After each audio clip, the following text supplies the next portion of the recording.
우리는 지금 10계명을 함께 나누고 있습니다. 10계명, 계명이지만 사실은 언약이에요. 언약에 관련된 말씀입니다.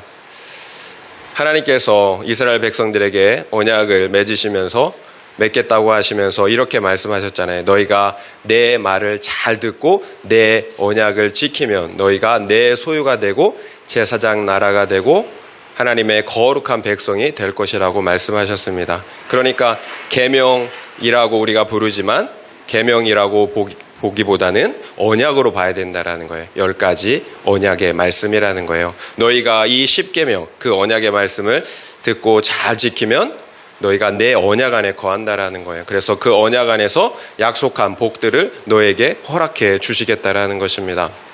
지난주에 우리는 첫 번째 계명, 두 번째 계명을 살펴보았습니다. 나 하나님 외에 너에게 다른 신을 두지 말라라는 것이었어요. 그리고 너희를 위하여서 우상을 만들지 말라라는 말씀이었습니다. 언뜻 첫 번째 계명과 두 번째 계명은 다른 내용 같지만 실제로는 같은 내용이에요. 나 하나님만 사랑하라는 거예요. 나 하나님만. 다른 신과 우상들을 사랑하지 말라라는 것입니다. 그렇다면 왜 하나님만 사랑해야 합니까? 왜 하나님은 우리에게 다른 신이나 우상들을 사랑할 수 있는 자유를 박탈하는 것입니까? 하나님이 독재자라서 이기적인 독재자이기 때문에 그럴까요? 그렇지 않았잖아요. 우리를 위한 것이에요. 하나님 외에는 실제적으로 다른 신이 없기 때문이에요. 하나님만이 유일한 신이에요. 하나님이에요. 그러니까 세상의 수많은 신들과 우상들은 다 가짜예요. 우리에게 마치 자유를 주고 행복과 생명을 줄 것 같지만 결국에는 우리를 죽이고 멸망케 한다라는 거예요. 그래서 하나님께서 하나님 자신만 사랑하라고 말씀하신 것은 우리를 위한 것이에요. 하나님을 사랑할 때만 진정한 자유와 생명을 얻고 누릴 수가 있기 때문입니다. 지난주에 첫 번째, 두 번째 계명을 살펴본 것처럼 오늘은 이어서 세 번째, 네 번째 계명을 살펴보고자 합니다. 역시 하나님에 대한 계명, 하나님을 어떻게 사랑할지에 대한 계명이에요. 그래서 오늘은 세 번째, 네 번째 계명을 살펴보면서 어떻게 하나님을 또한 사랑할 수 있는지를 함께 나누면서 은혜를 또 나누기를 원합니다. 우리 함께 읽은 본문 중에 7절을 함께 읽도록 하겠습니다. 7절입니다. 너는 내 하나님 여호와의 이름을 망령되게 부르지 말라. 여호와는 그의 이름을 망령되게 부르는 자를 죄 없다 하지 아니하리라. 세 번째 계명이에요. 여호와의 이름을 망령되게 부르지 말라. 직역하면 여호와의 이름을 헛되게 올려드리지 말라라는 거예요. 여호와의 이름을 헛되게 올리지 말라. 여호와의 이름을 헛되게, 가치없게, 허망하게 그렇게 부르고 사용하지 말라라는 거예요. 그러면 죄가 된다라는 거예요. 어떤 경우일까요? 하나님의 이름을 의미 없이 사용하는 거예요. 우리가 흔히 쓰는 말 중에 맙소사 뭐 이런 말이 있잖아요. 의미 없이. 하나님의 이름을 의미 없이 사용하는 거예요. 그리고 하나님의 이름을 다른 사람을 저주할 때나 욕할 때 사용하는 거예요. 지저스 크라이스트라는 그냥 평범한 말이잖아요. 지저스 크라이스트. 그 억양에 따라서 그게 심한 욕이 되기도 한대요. 그러니까 다른 사람을 저주하거나 욕할 때 하나님의 이름을 망령되게 하는 거예요. 그리고 예수님의 이름을 걸고 거짓 맹세 그리고 위증을 하는 경우 우리는 하나님의 이름을 망령되게 하는 거예요. 예를 들어서 우리가 결혼할 때 하나님의 이름으로 상대방에게 신실하겠다라고 맹세하는 경우예요. 그런데 결혼 후에 신실하지 못해요. 그러니까 결혼을 위한 어쩔 수 없는 통과 의례로 하나님의 이름으로 맹세를 한 거예요.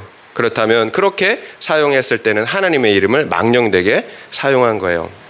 이처럼 하나님의 이름을 함부로 사용하는 것, 남용하고 오용하는 것이 바로 여호와의 이름을 망령되게 부르는 행위입니다. 그리고 그것이 죄가 된다라는 거예요. 우리가 무심코 하는 그 행위들이 하나님의 이름을 망령되게 하는 것, 그리고 그것이 죄가 된다라는 거예요. 왜 그럴까요?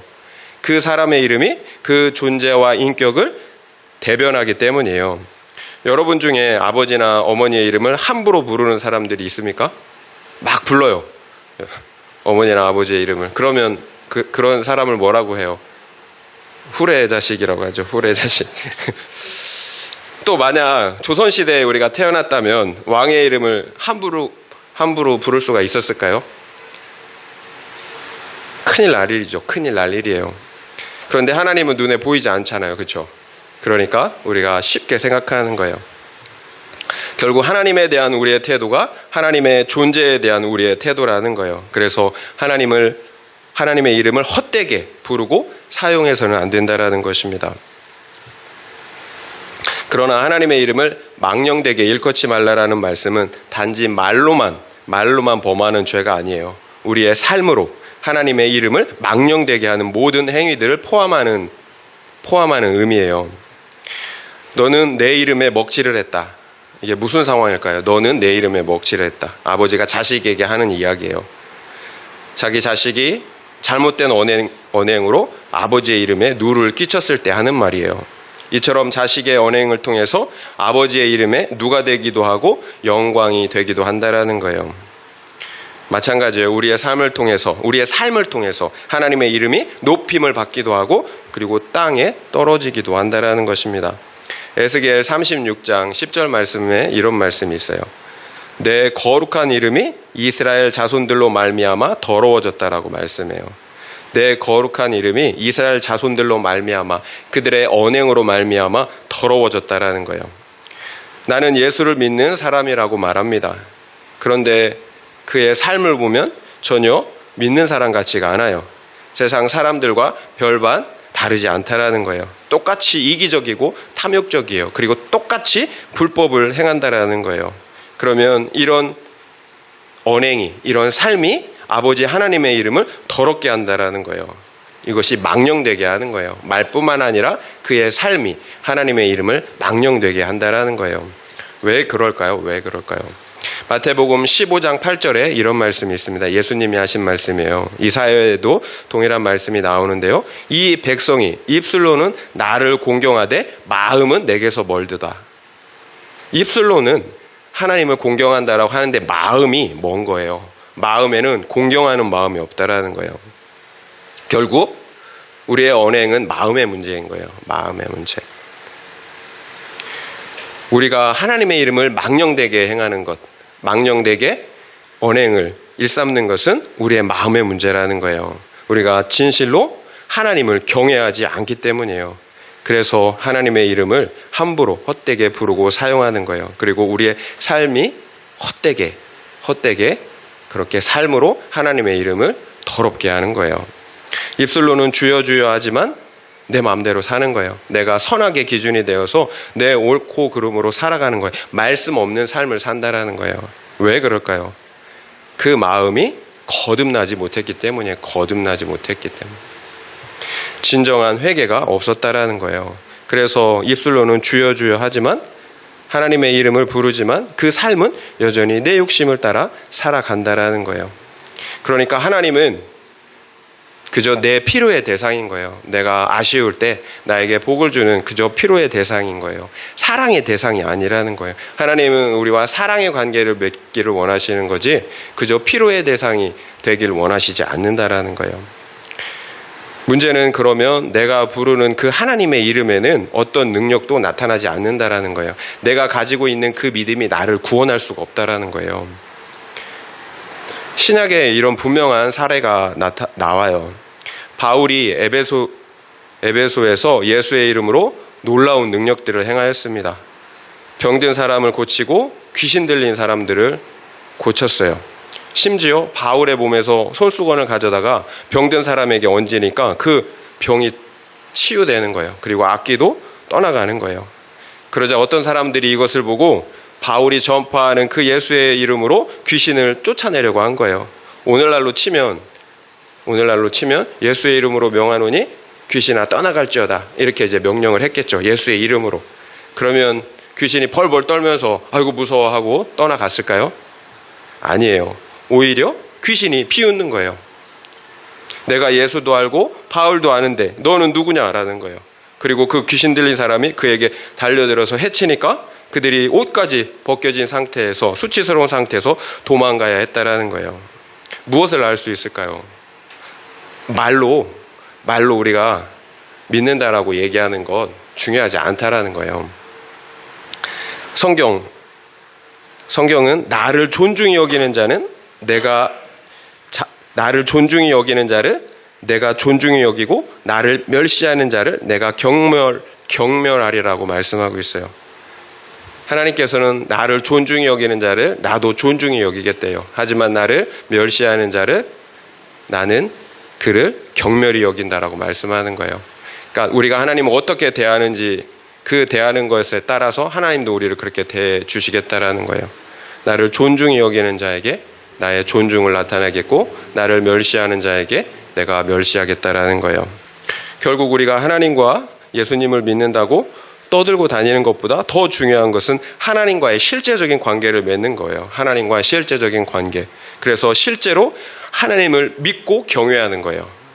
실제로 하나님을 믿고 경외하는 거예요. 그러면 우리의 삶이 변하게 되어 있어요. 우리의 언행이 변하게 되어 있어요. 문제는 우리의 마음의 문제라는 거예요. 마음의 문제. 실제로 우리가 하나님을 경외하는 마음이 있어야 되는 거예요. 하나님을 사랑해야 합니다. 그래서 하나님을 사랑하는 게 그렇게 중요한 거예요. 그래서 성경은 우리가 지금 함께 보고 있는 잠언에서 뭐라고 말씀하십니까? 지혜의 근본은 하나님을 경외하는 것이라고 말씀하고 있다는 거예요. 지혜는 많이 아는 게 아니에요. 무지랭이라도 무학자라도 하나님을 경외하면 그게 지혜예요. 그 사람보다 더 지혜로운 사람은 없는 거예요. 창조주 하나님이 내 편인 사람, 그 사람이 가장 복된 사람 아닐까요? 우리가 하나님과 관계를 맺을 때, 우리가 하나님을 진정으로 경외하고 사랑할 때 우리의 말과 삶이 바뀌어요. 그래서 하나님께 영광이 된다라는 거예요. 그렇지 않으면 우리의 그 수많은 말들이 수치와 조롱이 되는 거예요. 하나님의 이름을 망령되게 한다라는 거예요. 그래서 정말 중요한 것은 우리의 말보다 하나님과 인격적인 관계를 맺는 거예요. 얼마나 인격적인 관계를 맺고 있느냐라는 거예요. 그럼 우리의 언행이 바뀌게 돼요. 우리의 삶이 바뀌게 된다라는 거예요. 그러면 자연스럽게 우리의 삶이, 우리의 언행이 하나님의 이름을 존귀하게 한다라는 것입니다. 적용 질문을 드리겠습니다. 나는 내 입술의 말이나 행위로 하나님의 이름을 높이고 있습니까? 아니면 망령되게 하고 있습니까? 한번 생각해 보시기 바랍니다. 나는 내 입술의 말이나 행위로 하나님의 이름을 높이고 있습니까? 아니면 망령되게 하고 있습니까? 한번 생각해 보시기 바랍니다. 8절부터 11절 말씀을 함께 읽겠습니다. 8절부터 11절이에요. 안식일을 기억하여 거룩하게 지키라. 엿새 동안은 힘써 내 모든 일을 행할 것이나 일곱째 날은 내 하나님 여호와의 안식일인즉 너나 내 아들이나 내 딸이나 내 남종이나 내 여종이나 내 가축이나 내 문 안에 머무는 객이라도 아무 일도 하지 말라. 이는 엿새 동안에 나 여호와가 하늘과 땅과 바다와 그 가운데 모든 것을 만들고 일곱째 날에 쉬었음이라. 그러므로 나 여호와가 안식일을 복되게 하여 그 날을 거룩하게 하였느니라. 아멘. 네 번째 계명, 안식일에 대한 계명입니다. 안식일을 기억하여 거룩하게 하라. 히브리 원문을 직역하면 안식일을 기억하여서 거룩하게 만들라라고 되어 있어요. 직역하면 안식일을 기억하여서 거룩하게 만들라라는 거예요. 결국 안식일은 기억하는 날이에요. 기억하는 날. 그러므로 그 날을 거룩하게 만드는 것입니다. 그렇다면 무엇을 기억해야 할까요? 이것이 안식일을 주신 이유와 목적이에요. 기억하는 날이에요. 11절 상반부를 보면 이는 엿새 동안에 나 여호와가 하늘과 땅과 바다와 그 가운데 모든 것을 만들고 일곱째 날에 쉬었음이라. 이렇게 되어 있어요. 창조주 하나님께서 6일 동안 온 우주 만물을 창조하시고 일곱째 날에 안식하셨다라는 거예요. 이것이 하나님께서 일곱째 날을 안식일로 지정하신 이유입니다. 하나님께서 6일 동안 천지를 창조하신 후에 일곱째 되는 날에 본인이 친히 그날에 안식하셨기 때문이에요. 그래서 일곱째 날이 여호와의 안식일이 되는 거예요. 나의 안식일이에요. 안식일은 하나님의 안식일인 거예요. 하나님의 것인 거예요. 결국 안식일의 목적은 너와 언약을 맺으시는 그 하나님이 어떤 하나님인지를 기억하라는 거예요. 창조주 하나님이에요. 그 하나님은 창조주 하나님이라는 사실을 기억하라는 거예요. 창조주 하나님이 둘일 수가 있을까요? 계속 말씀드리지만 창조주 하나님은 둘일 수가 없어요. 창조주 하나님 외에 또 누가 참 하나님이겠어요? 그래서 여호와 하나님 외에는 다른 신이 없다라는 거예요. 이처럼 안식일은 모든 만물의 근원, 창조주 하나님을 기억하는 날이에요. 그런데 우리가 창조주 하나님 외에 또 기억해야 할 하나님이 있습니다. 신명기 5장 15절이에요. 신명기 5장 15절이에요. 제가 읽을게요. 너는 기억하라. 내가 애굽 땅에서 종이 되었더니 내 하나님 여호와가 강한 손과 편팔로 거기서 너를 인도하여 내었나니 그러므로 내 하나님 여호와가 내게 명령하여 안식일을 지키라 하느니라. 너는 기억하래요. 내가 애굽 땅에서 종 되었었는데 내가 내 하나님이 여호와의 그 강한 손과 편팔로 거기서 너를 구원하여서 인도하여 내셨다라는 것, 그것을 기억하라는 거예요. 그러므로 내 하나님 여호와가 내게 명령한다. 안식일을 지켜라. 무엇을 기억하라는 것인가요? 너를 구원하셨다라는 거예요. 창조주 하나님께서 너를 구원하셨다. 구원하신 하나님을 기억하라는 것입니다. 이처럼 십계명은 출애굽기와 신명기에 두 곳에서 모두 기록되어 있어요. 그런데 그 내용이 조금씩 달라요. 출애굽기는 창조주 하나님을 기억하라고 합니다. 그런데 신명기에 나온 십계명에서는 구원하신 구원주 하나님을 기억하라고 말씀하고 있다라는 거예요. 왜 이렇게 내용이 다를까요? 왜 출애굽기와 신명기는 왜 그 내용이 다를까요? 우리가 계시의 특징 중에 계시의 점진성이라는 특징이 있어요. 계시가 점진적으로 발전한다라는 거예요. 그래서 완전해진다라는 거예요. 그래서 출애굽기의 계시와 신명기의 계시가 조금 다른 거예요. 하지만 동일선상에 있어요. 좀 더 완전해진 거예요. 그러니까 결국 출애굽기에 나온 안식일 계명과 신명기에 나오는 그 안식일 계명을 종합해 볼 때 안식일은 기억하는 날이에요. 창조주 하나님을 기억하고 구원주 하나님을 기억하는 날이에요. 창조주 하나님께서 나를 어떻게 구원해 내셨는지를 기억할 때 그 날을 거룩하게 만들 수가 있다라는 거예요. 창조주 하나님께서 나를 어떻게 구원하셨는지를 기억할 때 그 날을 안식일을 거룩하게 만들 수가 있다라는 것입니다. 결국 안식일을 지킬 수 있다라는 그 사실 자체가 은혜 중에 은혜인 거예요.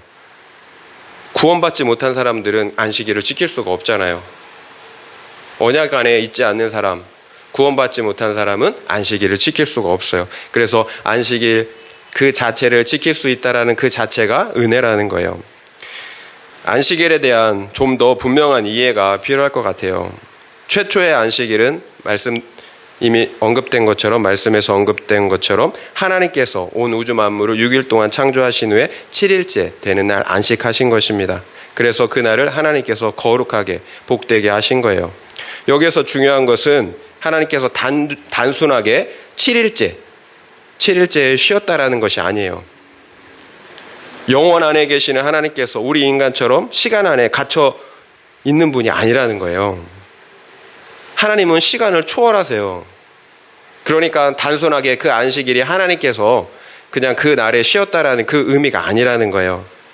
하나님께서 안식일을 지정하신 이유는 영원한 안식에 대한 축복을 약속하신 것이라는 거예요.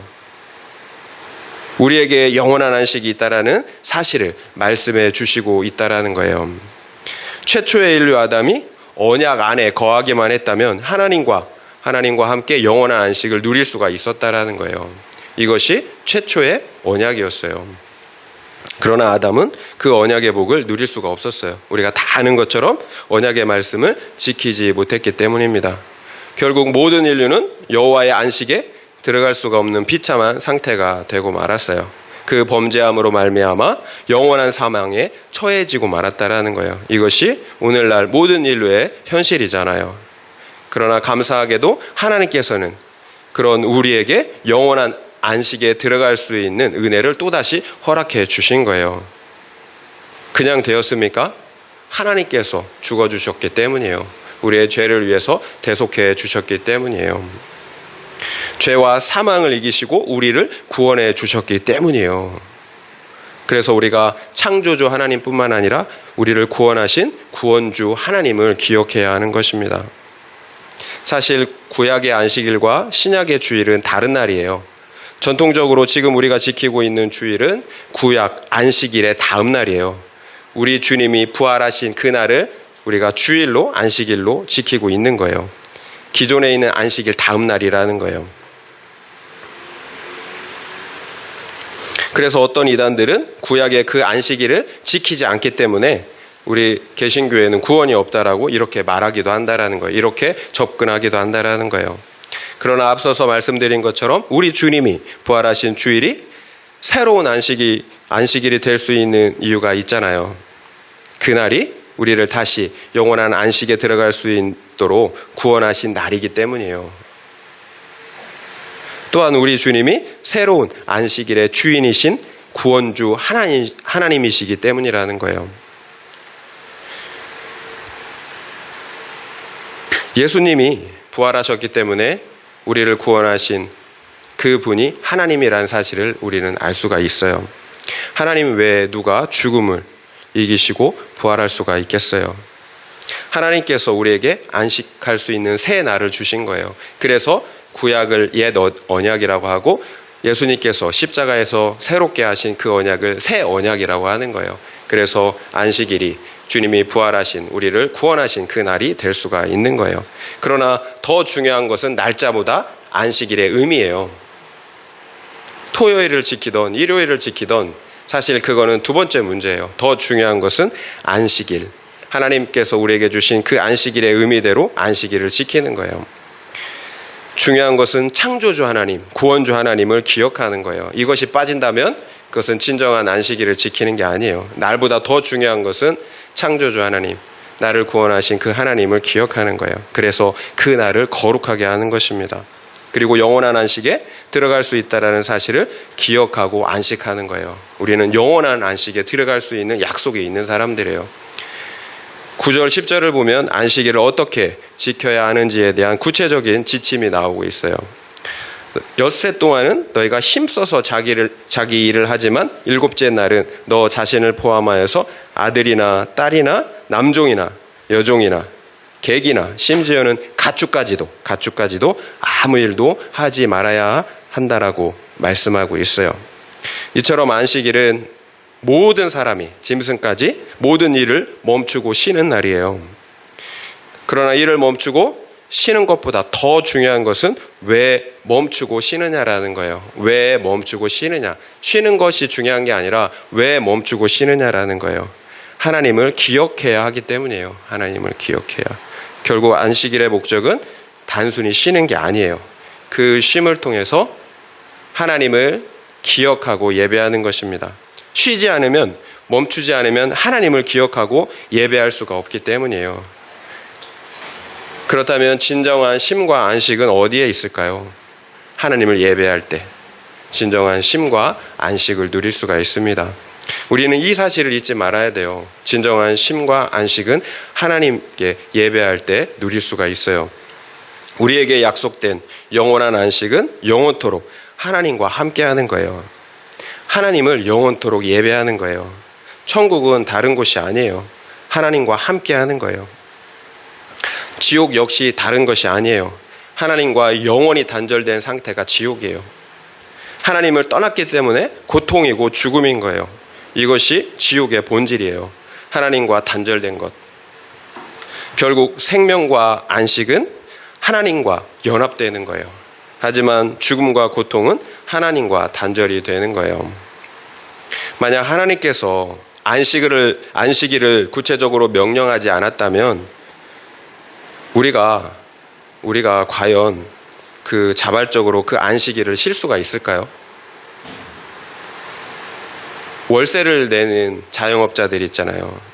주일날을 온전히 쉰다라는 건 결코 쉬운 일이 아니에요. 수많은 유혹들, 타당한 이유들이 있어요. 주일에 더 많은 사람들이 오잖아요. 그 돈을 포기하는 게 쉽지 않아요. 우리 자녀들 공부시키는 것도 마찬가지잖아요. 주일날 쉬는 것이 쉽지가 않아요. 다른 아이들보다 뒤처질까봐, 대학에 들어가지 못할까봐 걱정이 돼요. 누가 책임을 지겠어요? 결국 모든 일을 멈추라는 명령은 모든 탐심으로부터 자유하라는 거예요. 세상 모든 근심과 염려로부터 자유하라는 거예요. 안식일 명령이 없으면 우리가 그 탐심에서 벗어날 수가 없어요. 세상 염려와 근심에서 벗어날 수가 없다라는 거예요. 하나님께서 이스라엘 자손에게 매일 만나를 내려주셨잖아요. 그런데 7일째에는 그 만나를 주시지 않았습니다. 왜 그렇습니까? 6일째 되는 날에 2배를 내려주셨기 때문이에요. 이런 믿음이 있어야 안식할 수가 있는 거예요.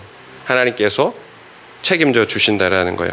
하나님께서 먹이시고 입히신다라는 믿음이 있을 때 우리가 안식할 수가 있다라는 거예요. 믿음이 있으면 안식할 수 있고 자유할 수가 있어요. 하지만 믿음이 없으면 결코 안식할 수가 없습니다. 중요한 것은 영원한 천국도 그 믿음으로만 들어간다라는 거예요. 안식일에 누리는 그 안식이 영원한 천국에서도 계속된다라는 그 사실을 우리가 잊지 말아야 합니다. 말씀드렸던 것처럼 안식은 다른 것이 아닙니다. 하나님을 예배하는 것입니다. 그 안에서 진정한 쉼을 얻는 거예요. 그러나 만약 안식일이 없다면 과연 탐심에 연단된 우리 인간들이 모든 일을 멈추고 하나님을 한 번이라도 예배할 수가 있을까요? 결국 우리가 항상 하나님과 사귐을 가져야 하지만, 그래서 그 안에서 쉼과 안식을 누려야 하지만 그러지를 못한다라는 거예요. 그래서 안식일 계명을 하나님께서 우리에게 주신 거예요. 최소한 일주일에 한 번이라도 모든 것을 쉬고 하나님을 기억하고 예배하라는 것입니다. 결국 안식일을 주신 것은 말 그대로 우리의 안식을 위한 것이에요. 우리의 안식. 하나님을 온전히 예배함으로 그 안에서 진정한 안식과 쉼을 누리라는 것입니다.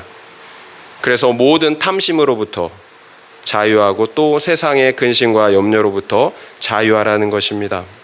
우리 주님께서 말씀하셨잖아요. 수고하고 무거운 짐진 자들아 다 내게로 오라. 내가 너희를 쉬게 하리라. 우리의 모든 짐들, 탐심의 짐들, 염려, 근심, 걱정의 짐들을 다 내려놓고 주님께 가서 안식하는 거예요. 그렇다면 왜 하나님은 객이나 종, 심지어는 짐승까지도 일을 멈추고 쉬라고 했을까요? 나의 안식이 중요한 것처럼 다른 사람의 안식도 중요하기 때문입니다. 그날에 함께 쉬며 하나님을 예배하고 함께 안식하라는 거예요. 함께. 안식일은 궁극적으로 영원한 안식, 천국을 의미한다라고 말씀을 드렸습니다.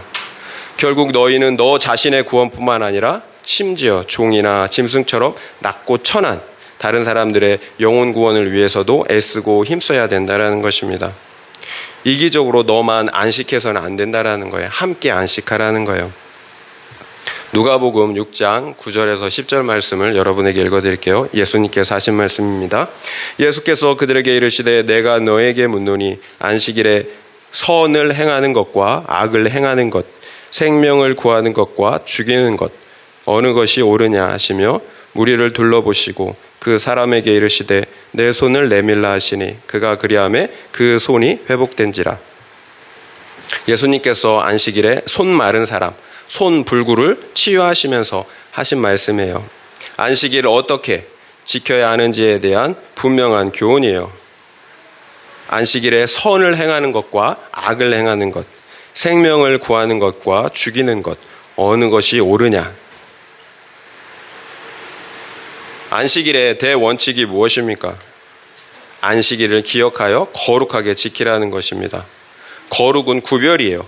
세상 사람들과 구별된 삶으로 거룩하게 하라는 거예요. 그러므로 여호와께 속한 여호와의 안식일이 되게 하라는 것입니다.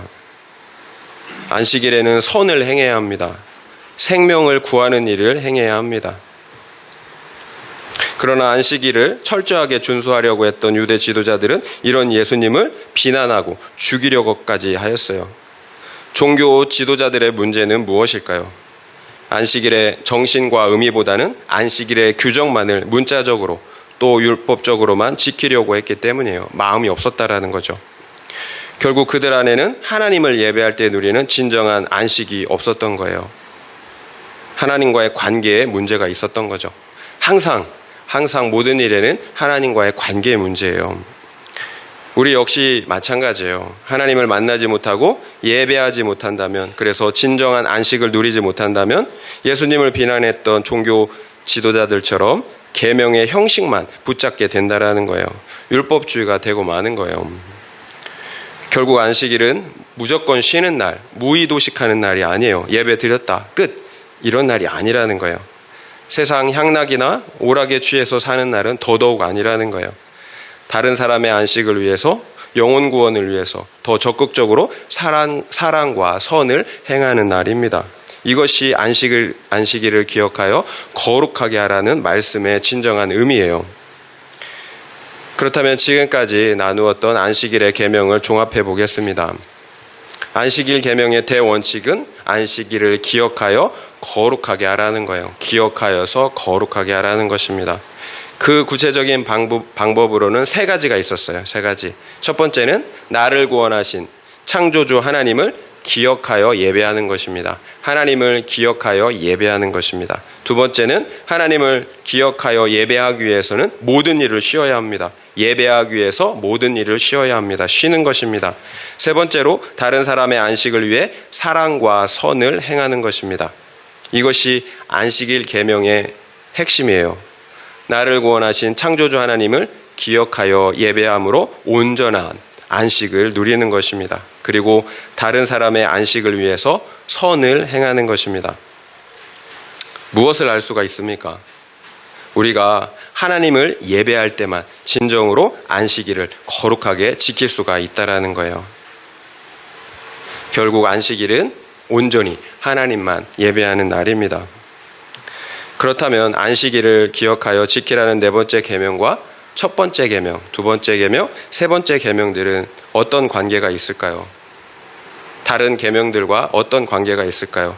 안식일 계명은 앞선 세 계명들을 적극적으로 실천할 수 있는 구체적인 방법이에요. 앞선 계명들을 내가 어떻게 실천할 수 있을까? 안식일을 지킴으로 실천할 수가 있다는 거예요. 한번 생각해 보세요. 나와 언약을 맺으신 하나님, 그 하나님이 어떤 하나님이신지를 우리가 기억하지 못한다면 또 다른 우상을 만들게 되는 거예요. 또 다른 우상을 섬기게 된다는 거예요. 그리고 하나님의 이름을 망령되게 한다는 거예요. 내가 하나님을 기억하지 못하니까, 하나님을 예배하지 못하니까 하나님 외에 다른 신을 두고 우상을 섬기게 되는 거예요. 그리고 우리의 삶이 변하지 않는 거예요. 우리의 언행이 변하지 않는 거예요. 이것이 우리가 반드시 안식일을 지켜야 하는 이유, 나를 구원하신 창조주 하나님을 기억해야 하는 이유입니다. 하나님과의 실제적인 관계가 없다면 하나님만 사랑하라는 다른 계명들 역시 지킬 수가 없기 때문이에요. 안식일이 중요한 거죠. 적용 질문을 드릴게요. 적용 질문이 좀 긴데요. 나는 안식일을 기억하여 온전히 지키고 있습니까? 나는 안식일을 기억하여 온전히 지키고 있습니까? 세 가지 질문이 있습니다. 나는 안식일에 온전히 하나님을 예배합니까? 그래서 진정한 안식을 누리고 있습니까? 두 번째, 안식일에 하나님만 예배하기 위해 모든 일을 쉬고 있습니까? 세 번째, 나는 안식일에 다른 사람의 안식을 위해 어떻게 수고하고 있습니까? 다시 한번 읽어드릴게요. 나는 안식일을 기억하여 온전히 지키고 있습니까? 세 가지 질문이 있습니다. 나는 안식일에 온전히 하나님을 예배합니까? 그래서 진정한 안식을 누리고 있습니까? 두 번째, 나는 안식일에 하나님만 예배하기 위해 모든 일을 쉬고 있습니까? 세 번째, 나는 안식일에 다른 사람의 안식을 위해 어떻게 수고하고 있습니까? 한번 생각해 보시기 바랍니다. 말씀을 마무리하겠습니다. 오늘은 하나님께 대한 계명 중에 지난주에 이어 네 번째 계명을 함께 살펴보았습니다. 세 번째 계명은 내 이름을 망령되게 사용하지 말라라는 거예요. 내 이름을 망령되게 부르지 말라라는 것입니다. 네 번째 계명은 안식일을 기억하여 거룩하게 지키라는 것입니다. 우리가 살펴본 하나님께 대한 그 계명들, 첫 번째 계명부터 네 번째 그 계명까지의 공통점이 있었어요. 그 첫 번째 공통점은 하나님을 사랑하라는 것입니다. 그 방법은 조금씩 다르지만 하나님을 사랑하라는 거예요. 나 외에 다른 신과 우상을 섬기지 않음으로 하나님을 사랑하라는 거예요. 하나님의 이름을 망령되게 일컫지 않음으로 하나님을 사랑하라는 거예요. 또 안식일을 기억하여 거룩히 지킴으로 하나님을 사랑하라는 것입니다. 두 번째 공통점은 언약이라는 점입니다. 하나님을 사랑함으로 하나님과의 언약 관계를 유지할 수가 있다는 것입니다. 세 번째 공통점은 우리의 자유를 위한 계명이라는 것입니다. 우리가 계명을 지킬 때 죄와 우상과 탐심으로부터 진정으로 자유케 된다는 거예요. 결국 모든 계명의 공통점은 우리의 자유와 시간을 속박하고 구속하려는 것이 아닙니다. 오히려 하나님을 사랑함으로 우리에게 진정한 자유와 생명을 주시려는 것입니다. 특별히 오늘 살펴본 안식일 계명의 중요성은 그 안식일 규정이 첫 번째, 두 번째, 세 번째 계명을 지키기 위한 실천적인 방법이기 때문이에요. 안식일을 지키지 않고는 첫 번째부터 세 번째 계명을 지킬 수가 없다라는 거예요.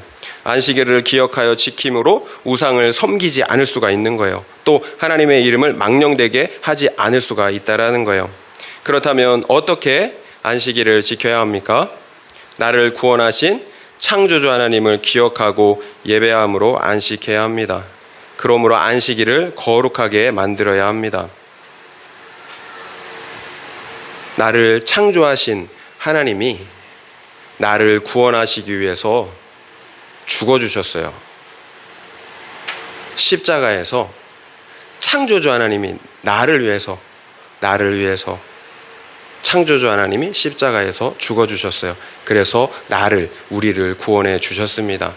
그 사실을 기억하는 날이 안식일이에요. 우리는 오직 그 하나님을 예배할 때만 진정으로 안식할 수가 있습니다. 그리고 거룩할 수가 있습니다. 결국 하나님을 예배하는 것보다 더 소중한 것은 없어요. 하나님을 예배하는 것보다 더 중요한 것은 없어요. 바라기는 안식일뿐만 아니라 여러분의 매일의 일생 가운데 하나님을 예배하는 그 일에 성공하시기를 바라요. 그래서 매일매일 또 우리 예배 가운데 진정한 안식을 얻고 누리고 또한 우리가 약속된 그 영원한 안식의 그 은혜의 약속을 확신하는 우리 모두가 되시기를 예수의 이름으로 축원드립니다.